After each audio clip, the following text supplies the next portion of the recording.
think in this draft class so far that from all the tape you've seen, because you've seen it all, who do you think is maybe the most underrated prospect? Like somebody who's just not getting enough pub for what their tape matches Well, up to. I'm going to answer that this way. Who's doing the ratings here, Frank? Yeah. Well, Are, great, are, great point. are teams telling you what they think of players? Of course not.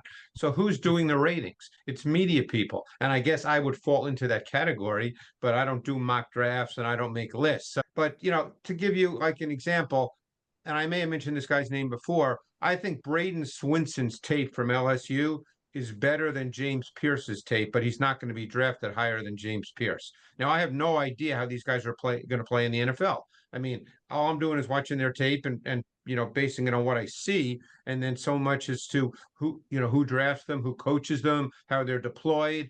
But I think Braden Swinson, his tape is better than James Pierce's tape. Now, Pierce is a longer, probably more explosive, purely explosive athlete, but Pierce has some things that clearly need to be worked on. And I thought Swinson's tape was better.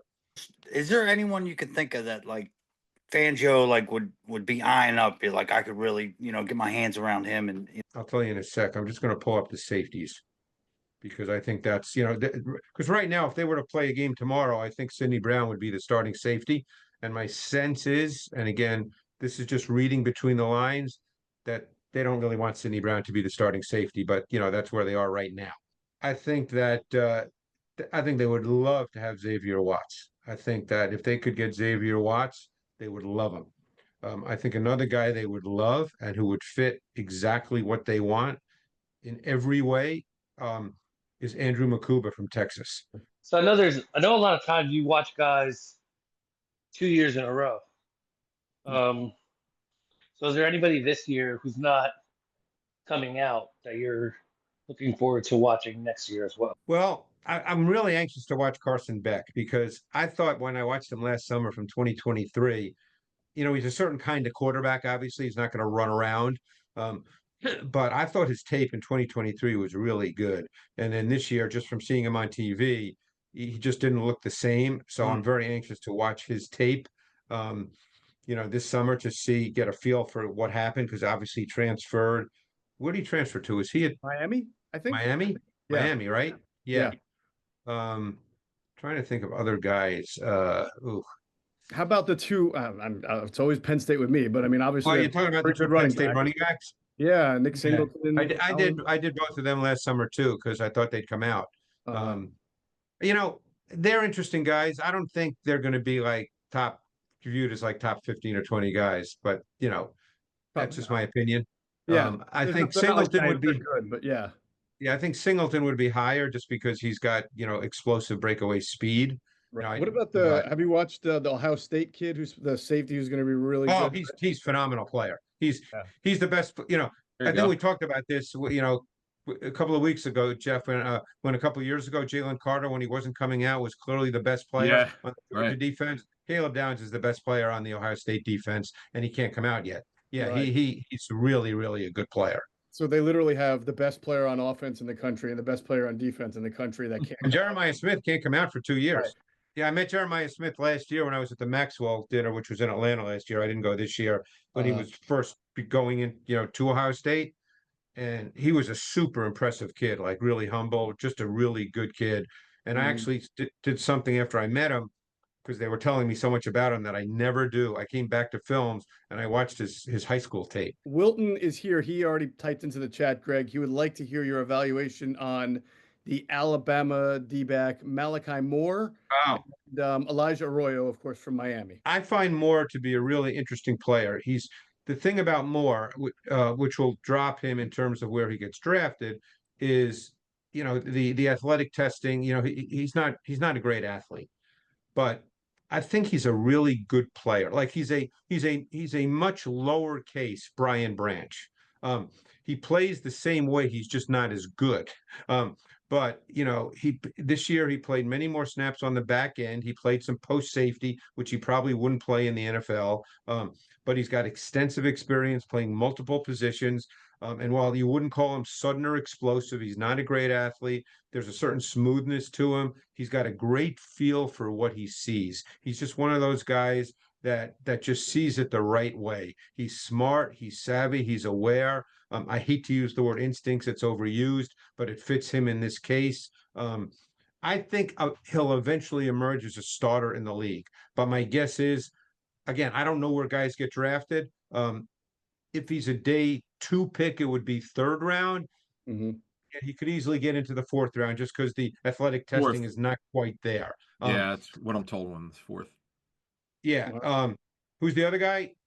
Elijah Arroyo, Miami guy. Oh, yeah, he's really interesting because he's vertical. He can run. Now with him, because he's had an injury history, Yep. That's always a concern because he battled injuries in 2022 and 2023. So the medical reports, his lack of experience, those are all factors in the way teams look at players. But I mean, you're dealing with a higher level receiving tight end. And by the way, he was asked to block the kinds of blocks he'll have to make in the NFL because of Damian Martinez, the running back. So they had an NFL run game, and he was asked to make those kinds of blocks. Brock Bowers from last year, compared to Loveland, compared to Mason Taylor, who you love, who I liked, compared to Tyler Warren this year. Inline blocking wise, compare and contrast those guys.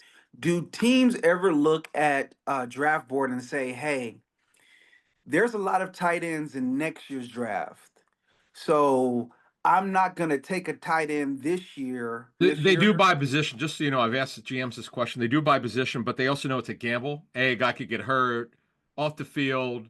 Guy's a bad year. You got to be careful with that. But they do it particularly at quarterback. They definitely do. That's the position they do it at.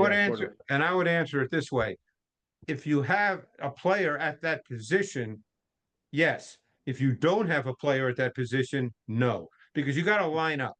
That's the thing. It's like often fans say, "Oh, we got to get rid of this guy." Well, that's great, but then who's going to line up and play?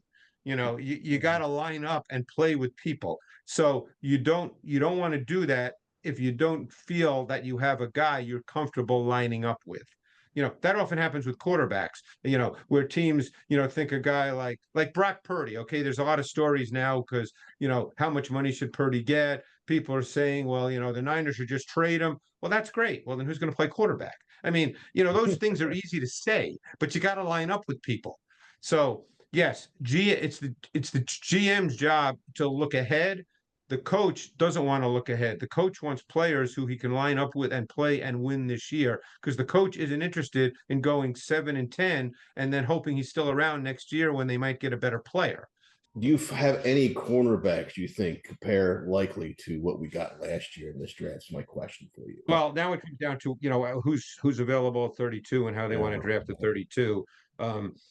I'll tell you a guy I really like, and he's an excellent zone corner as well, which is rare in college football, just so you know, because the whole symmetry of the college game is totally different than the NFL game because of the hash marks. So you rarely see corners that are really savvy in zone. Trey Amos is a player that I think would be a great fit for the Eagles. Yeah, they had him in. Yeah. I really liked Amos's tape a lot. He's long, he's athletic. He ran really well at the combine, which is what people were waiting to see. I really like the player. He can smother you in man. He can play zone. To me, he'd be a really good player for the Eagles. I happen to know from conversations that they do like him. But again, you get into how the draft plays out. That's the thing you always get into, Dan, is, and that's the thing we don't know, is how the draft's going to play out. I think another player who I really like at corner, the big question is, because he's just under 5'10", is how teams will see him. So therefore how the Eagles see him. But he's another guy that plays zone really well in addition to man. And I love his physicality. This guy is super feisty, super competitive. He's nasty. Is Jacob Parrish from Kansas State. I love Jacob Parrish. One more from Wilton on Malachi Moore. Is he a slot corner or a safety? I think he's a safety. He's played some slot. I don't think he can do that. Like, he's not Brian Branch. I don't think he can do that at the NFL level. I think he'd be a safety. Gotcha. Great stuff, guys. That would be my opinion anyway. Okay. Awesome. But a guy that I think that is a really good slot. I think he's a slot.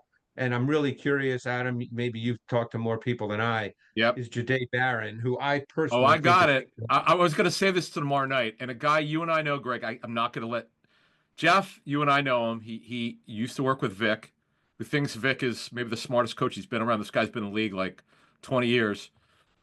He said he's not a safety. He said Vic would love him because he's smart. He's physical for his size. He's willing to do it. And you could play him outside corner to start and nickel, move him inside.